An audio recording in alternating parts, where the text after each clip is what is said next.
Alhamdulillahi Rabbil Alamin. Wassalatu wassalamu ala ashrafil anbiya'i wal mursalin wa ala alihi wa sahbihi ajma'in.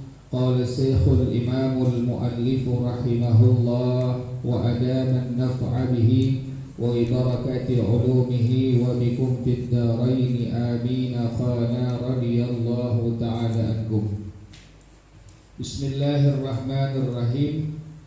Wa syaratul muwakkali fihi aidan, dan syarat sesuatu yang diwakilkan padanya pula, an yamlikahul muwakkilu ay an yamlikat tasarrufa fil muwakkali fihi halat tawkili. Orang yang mewakilkan itu memilikinya, maksudnya memiliki pendaya gunaannya pada sesuatu yang diwakilkan padanya pada waktu dia mewakilkan. Jadi miliknya. Jadi orang yang mewakilkan itu pada waktu dia mewakilkan sesuatu yang tadi memilikinya, maksudnya memiliki pendaya gunaan pada sesuatu yang diwakilkan padanya halat taukili, pada waktu dia mewakilkan. Wa ma'na milkihi litasarrufi, dan arti ia memilikinya untuk mendayagunakan, an yasihha minhu wa yaqdira ala insya'ihi, bahwa sah daripadanya dan ia mampu untuk memunculkannya, untuk menerbitkannya, sawa'un kana bimilkin bil aini, baik itu dengan sebab kepemilikan materi barang, barangnya yang punya dia. Saya wakilkan penjualan motor saya, sebutkan tipenya, modelnya, tahunnya kepada Anda. Memang motornya motor dia. Nah, itu syarat dari sesuatu yang diwakilkan, bahwa orang yang mewakilkan memiliki sesuatu yang diwakilkan kepada orang lain.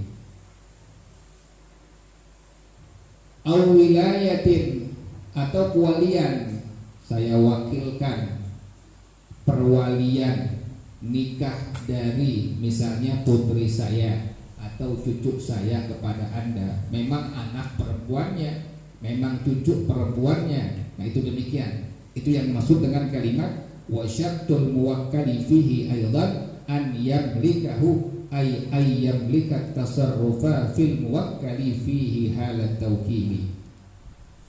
Fadakhalal abu wal jaddu, maka masuk ayah dan kakek, bin nisbati, dinisbahkan, lis sabiyyi wal majnuni, bagi anak laki-laki yang kecil dan bagi orang gila, diperbolehkan. Jadi demikian syarat sesuatu yang diwakilkan, orang yang mewakilkannya itu dia memiliki pendaya gunaan pada sesuatu yang diwakilkan padanya pada waktu dia mewakilkannya. Jadi nggak boleh motor orang lain dia wakilkan untuk dijual, nggak bisa. Atau bukan walinya dia, nggak bisa mewakilkan perwalian kepada yang bukan walinya, karena syaratnya demikian. Syarat daripada yang diwakilkan an yamlikahu. Falau wakkala syakhsan fi bai'i abdin sayamlikuhu, maka apabila seseorang mewakilkan kepada orang lain dalam menjual budak yang akan dia miliki, belum dia miliki, budaknya akan dia miliki. Au fi talaq imra'atin sayankihuha, atau pada masalah mencerai seorang perempuan yang akan dia nikahkan, belum dinikahkan belum. Jadi ada budak yang belum dibeli, tapi ada orang yang mewakilkan kepada orang lain untuk menjual budak yang akan dia milikinya. Kasus yang kedua, ada orang yang mewakilkan kepada orang lain untuk mencerai perempuan yang akan dia nikahinya. Ini bagaimana hukum taukil seperti ini? Batalah ayat taukilu, batallah at-taukil, mewakilkan yang seperti itu. Nggak bisa, karena belum menjadi apa? Kepemilikannya itu. Dia wakilkan kepada orang lain pada menjual budak yang akan dia miliki yang pertama. Kasus yang kedua, dia wakilkan kepada orang lain untuk mencerai perempuan yang akan dia nikahkan, maka dalam keadaan seperti ini batal tawkilnya. Illa kecuali taba'an lil mamluki, memang ikut kepada yang dimiliki, wal mankuhati, dan ikut kepada yang dinikahkan perempuannya. Wala yushtaratu munasabatut tabi'i li matbu'ihi, tidak menjadi syarat kesesuaian antara yang ikut dengan yang diikutinya, itu tidak menjadi syarat. Jadi demikian pada masalah ini, bahwa syarat sesuatu yang diwakilkan adalah bahwa orang yang mewakilkan harus memiliki pendayagunaan pada sesuatu tersebut pada waktu dia mewakilkannya. Kemudian falau wakkala fi bai'i abdihi, falau wakkalahu fi bai'i abdihi, kalau seandainya ada orang yang mewakilkannya untuk menjual budaknya, emang budak dia udah, wa talaqi man sayankihuha, dan mencerai perempuan yang akan dinikahinya, sahha, maka sahlah ka'aksihi, seperti sebaliknya. Jadi demikian, kalau budaknya udah dia miliki, perempuan udah dia nikahin, maka sah untuk mewakilkan penjualan budak sendiri, atau pada masalah mencerai perempuan yang merupakan sudah istrinya, maka dihukumkan sah. Tadi yang tidak sah apabila kalau seandainya ada orang belum beli budak, belum beli motor, udah mewakilkan kepada orang lain untuk menjual motornya, motor yang akan dia belinya, itu nggak sah. Atau ada orang yang mewakilkan menceraikan seorang perempuan yang akan dia nikahinya, itu pun sama. Tawkil yang seperti itu dihukumkan batal.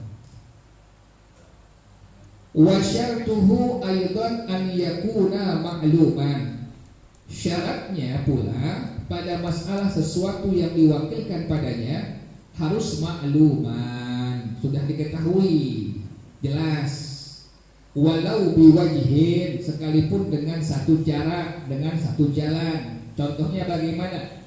Tawakkaltuka fi bai'i amwali wa i'taqi ariqai, saya wakilkan kepada engkau menjual harta-hartaku dan membebaskan budak-budakku. Itu makluman. Hartanya makluman, sudah diketahui. Budaknya makluman, sudah diketahui. Ini pun sama, syarat pada masalah al-muwakkal fihi, sesuatu yang diwakilkan padanya. Fal wajhul ladhi huwa ma'lumun minal amwali, maka caranya, jalannya yang dia diketahui dari harta-harta yang dia miliki, khususu kaunihi malan, khusus keadaannya harta. Memang ketahuan, ini motor dia, ini rumah dia, ini mobil dia, maklumun, sudah diketahui. Apalagi ada BPKB-nya, STNK, jelas semua itu. Nah ini demikian. Jadi pada masalah sesuatu yang diwakilkan, syaratnya pula harus makluman, sudah diketahui. Wal wajhul majhulu minhu anwa'ul mali, dan cara atau jalan yang tidak diketahui daripadanya macam-macam harta. Nggak jelas. Yang pengen diwakilkan, dia punya rumah, dia punya mobil, dia punya motor, dia punya unta, dia punya kambing, banyak dia punya hartanya, tapi nggak jelas yang pengen diwakilkan untuk dijual yang mana. Ini pun nggak sah. Jadi harus maklum, motornya motor yang mana, tipenya tipe apa, tahunnya tahun berapa, warnanya warna apa. Jadi harus jangan yang masih global, jangan yang masih umum, harus yang sudah diketahui makluman, diketahui secara detail sesuatu yang akan diwakilkan. Ini pun sama, menjadi syarat bahwasanya sesuatu yang diwakilkan harus makluman, yang diketahui. Wal wajhul ma'lumu fi i'taqil ariqai, dan wajah cara jalan yang diketahui pada masalah membebaskan budak-budak, khususu kaunihi itqan, khusus keadaannya membebaskan. Wajihatul jahli adamul ilmi bil adadi, dan cara atau arah ketidaktahuan Adamul ilmi bil adadi, tidak mengetahui dengan jumlahnya. Ini motornya banyak, ini yang pengen dijual yang mana ini? Wa bikauniha dzukuran au inasan, atau keadaannya budaknya yang laki-laki atau yang budak perempuan. Jadi harus maklum. Syarat daripada al-muwakkal fihi yang kedua adalah harus makluman, harus sudah diketahui. Wallahu a'lam bishawab.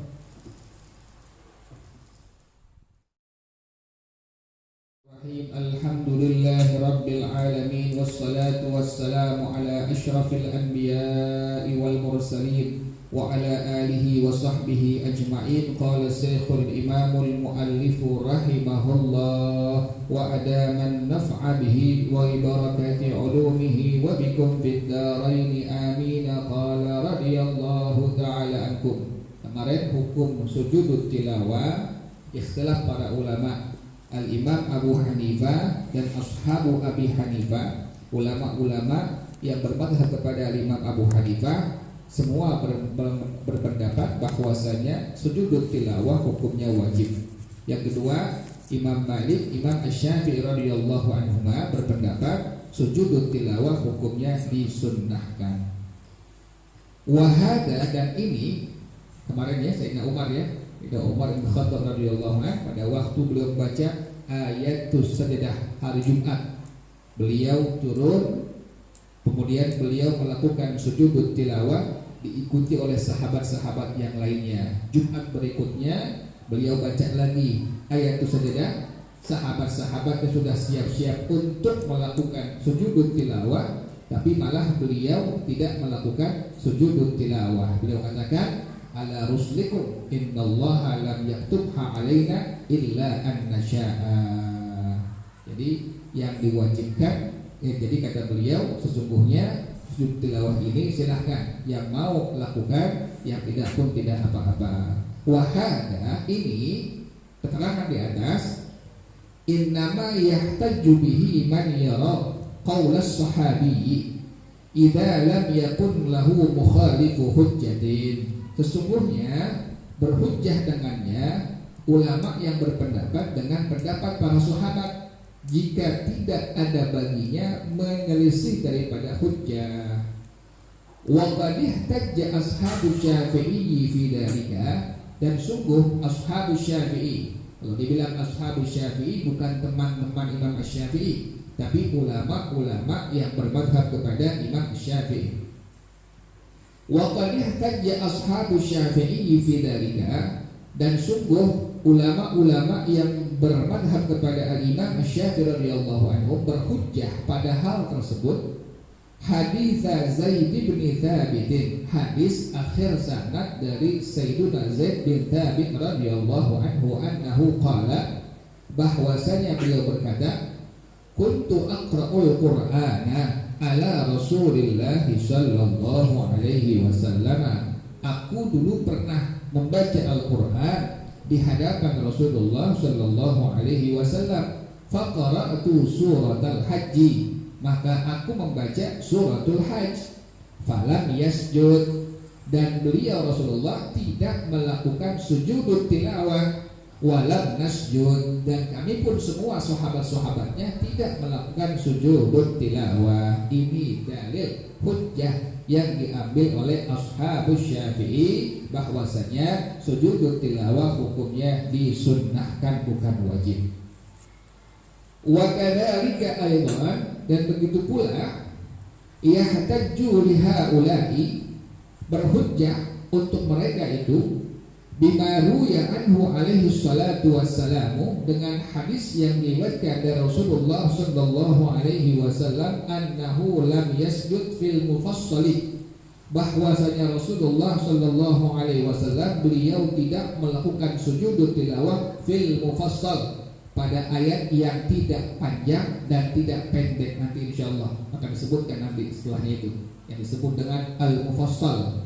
Dalam madhab al-Imam Syafi'i ada al-mufassal, surah al-insyiqaq, surah an-najm, surah iqra bismi rabbikal ladzi khalaq, disebut dengan al-mufassal, surah yang tidak panjang dan tidak pendek. Nah, Rasulullah sallallahu alaihi wasallam pada waktu membaca surah-surah tersebut ada ayatul sajdah, maka berhujjahlah sebagian daripada ashabus Syafi'i. Beliau mengatakan bahwasanya Rasulullah SAW tidak melakukan sujud tilawah. Itu yang kedua yang menjadi hujjah, yang pada akhirnya ashabus Syafi'i berhujjah bahwasanya sujud tilawah hukumnya masnunun, disunnahkan.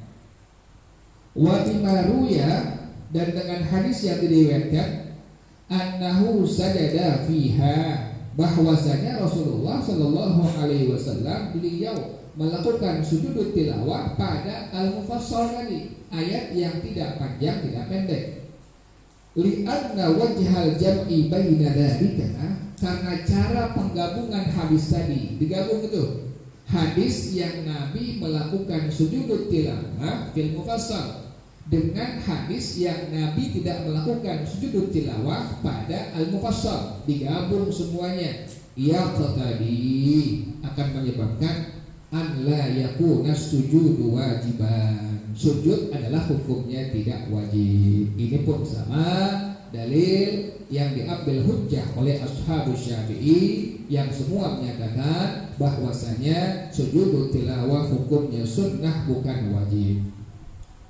Wadhalika bi an yakuna kullu wahidin minhum haddatsa bima ra'a, dan hal tersebut bahwasanya setiap satu dari ashabus Syafi'i telah menyampaikan hadis sesuai yang mereka pendapatnya, itu sesuai yang dia berpendapat. Jadi masing-masing ashabus Syafi'i bukannya tidak berhujjah, ada hujjahnya, ada dalilnya, ada hadisnya. Itu man qala innahu sajada wa man qala innahu lam yasjud. Ada ulama yang berpendapat sesungguhnya Rasulullah melakukan sujud tilawah, dan ada ulama yang berpendapat sesungguhnya Rasulullah tidak melakukan sujud tilawah. Dasar hadis inilah yang menjadi hujjah bagi ashabus Syafi'i bahwasanya sujud tilawah dihukumkan disunnahkan bukan wajib.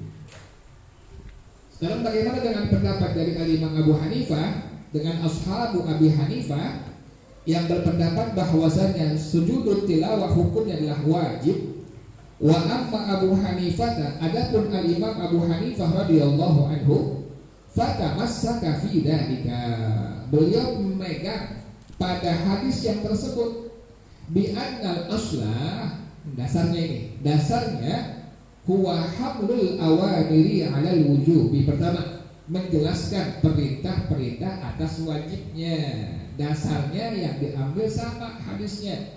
Tapi al-Imam Abu Hanifah berhujjah, berijtihad bahwasanya hal itulah yang menjelaskan perintah-perintah wajib, yang pada akhirnya beliau berijtihad berpendapat sujud tilawah hukumnya wajib bukannya sunnah.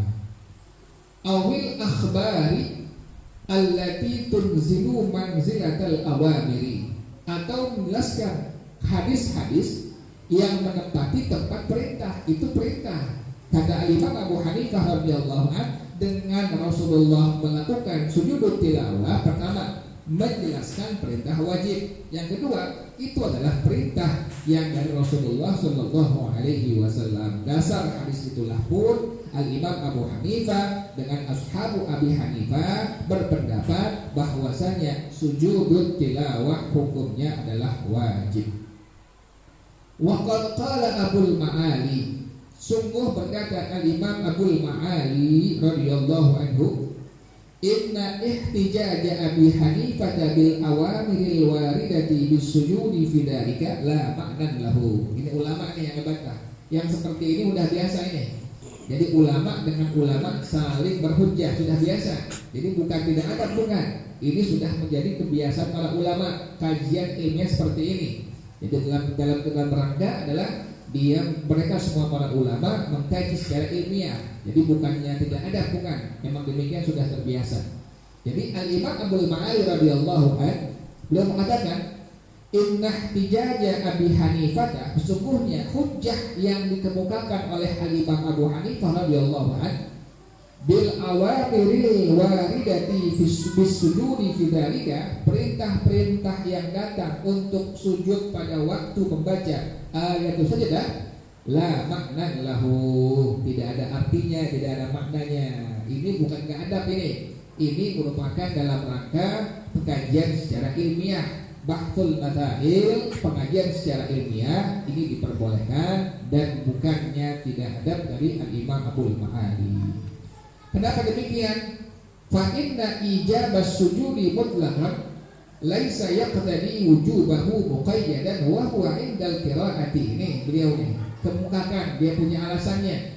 Kenapa sampai mengatakan hujjah dari Al-Imam Abu Hanifah itu bukanlah tidak ada makna sama sekali. Kenapa demikian? Kata beliau, maka sesungguhnya kewajiban sujud secara mutlak itu tidak menyebabkan kewajiban secara yang dikaitkan. Kan kalau sujud secara mutlak hukumnya wajib. Nanti ada yang kait, ada yang mengikatnya itu. Yang mengikat di sini adalah ayatus sajdah wa huwa indal qiraati, yaitu ketika membaca ayatus sajdah, ini qiraata ayatus sajdati, yaitu yang saya maksud adalah ketika membaca ayatus sajdah. Jadi dia membantah demikian. Ini perintahnya bukan perintah yang terikat dengan sebab membaca ayatul sajdah menjadi wajib melakukan sujud tilawah. Wallahu a'lam bissawab. Bil alamin wassalatu wassalamu ala asyrafil anbiya'i wal mursalin wa ala alihi wa sahbihi ajma'in. Qala Syekhul Imamul Muallif rahimahullah wa adama an-naf'a bihi wa barakati ulumihi wa bikum fid darain amin. Qala radhiyallahu ta'ala ankum. Bismillahirrahmanirrahim. Faslun, ini sebuah fasal. Walau kana fi milkihi saydun, kalau seandainya pada kepemilikannya ada binatang buruan, udah dapat binatang buruan milik dia, fa arsalahu wa khalahu, kemudian dilepas, dibiarin tuh, udah dapat binatang buruan, misalnya kambing buruan dapat dia, dilepas, dibiarkan. Ini bagaimana hukum kambing tadi yang sudah dia dapat sebagai binatang buruannya? Fal asahhul mansusu min madhhabi Syafi'i, maka pendapat yang paling sahih yang dijadikan nas dari madhab al-Imam Asy-Syafi'i radhiyallahu anhu la yazulu milkuhu anhu, bahwasanya tidak hilang kepemilikannya dari orang tersebut. Tidak hilang tuh. Jadi binatang buruan misalnya tadi kambing dia dapat, ditangkap, kemudian setelah dia tangkap dia dapat, dilepas lagi. Nah ini bagaimana hukum kambingnya itu setelah dilepas? Maka pendapat yang paling sahih yang diberikan nas dalam madhab al-Imam Asy-Syafi'i radhiyallahu anhu, tidak hilang kepemilikannya dari orang tersebut, tetap milik dia. Sekalipun tadi kambingnya didapat sudah, kemudian dilepas kemudiannya, sekalipun demikian. Wa fil hawi, dalam kitab al-Hawi, in qasadat taqarruba ila Allah azza wa jalla, jika orang ini berniat bertaqarrub, memaksakan diri dekat kepada Allah azza wa jalla, biirsalihi, dengan sebab melepas binatang buruan tadi, zala milkuhu anhu kal itqi, maka hilanglah kepemilikannya dari orang tersebut sama seperti memerdekakan budak. Jadi kalau seandainya ini dalam kitab al-Hawi masih dalam bingkai madhab al-Imam Asy-Syafi'i, sekali lagi al-asah tadi pendapat yang paling sahih dalam madhab al-Imam Asy-Syafi'i radhiyallahu anhu, tidak hilang kepemilikannya dari orang tersebut. Sementara masih ada pendapat dalam madhab al-Imam Asy-Syafi'i radhiyallahu anhu, dirinci lagi, jika niatnya melepas kambing tadi contohnya yang sudah dia dapat dilepas lagi, niatnya taqarrub ilallahi azza wa jalla, memaksakan diri untuk dekat kepada Allah azza wa jalla, maka hilanglah kepemilikannya dari orang tersebut, bandingannya kal itqi, sama seperti membebaskan budak. Wa illam yaqsidit taqarruba, jika ini orang tidak niat memaksakan diri untuk dekat kepada Allah Azza wa Jalla, fa fi zawali milkihi wajhani. Pada masalah hilang kepemilikannya ada dua pendapat ulama. Jadi kalau dilepas itu binatang buruan tidak dengan niat taqarrub ilallahi azza wa jalla, maka pada masalah hilang kepemilikannya ada dua pendapat dari para ulama. Kama lau arsala ba'irahu au farasahu, sebagaimana bandingannya sama kaf ditanzir. Kama kaf ditanzir, bandingannya kalau seandainya ada orang yang melepaskan untanya atau kudanya.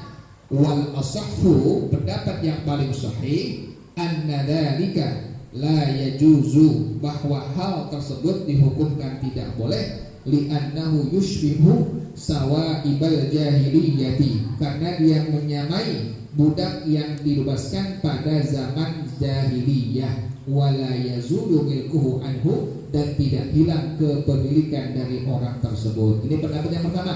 Jadi pendapat yang pertama yang ashah, pendapat yang paling sahih, kalau seandainya tidak diniatkan taqarrub ilallahi azza wa jalla, maka tidak hilang kepemilikannya dari orang tersebut. Wattani, pendapat yang kedua, yazulu, hilang kepemilikannya dari orang tersebut. Fa in qulna, maka jika kita berpendapat yazulu, hilang kepemilikannya dari orang tersebut, ada mubahan, kalau dia kembali maka menjadi mubah hukumnya itu. Kalau udah hilang, dilepas, pakai pendapat yang kedua tadi. Pendapat yang pertama al-asah, tidak hilang kepemilikannya, dilepas kambing buruan misalnya, kemudian tujuannya tidak untuk taqarrub ilallahi azza wa jalla. Pendapat yang kedua.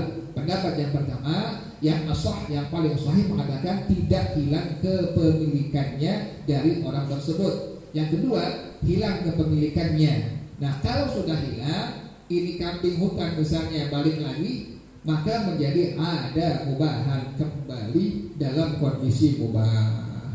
Wa illa fala, kalau tidak kembali maka tidak menjadi mubah. Jadi masalah habis. Wa in qala, masalah ketiga, dan jika orang ini berkata indal irsali, ketika melepas binatang buruannya, udah dapat binatang buruan, dilepas, sambil ngomong ini orang, abahtuhu liman akhadahu, saya memperbolehkannya bagi orang yang mengambilnya, sambil mengucapin kalimat itu, sambil melepas binatang buruan yang didapat, ngomong kalimat tadi, abahtuhu liman akhadahu, aku atau saya memperbolehkannya bagi orang yang mengambilnya. Ini bagaimana hukumnya? Hasalatil ibahatu, maka hasillah ibahah, memperbolehkan seperti itu. Artinya apabila ada orang yang memang dapat atau mengambil itu binatang buruannya, maka hukumnya halal.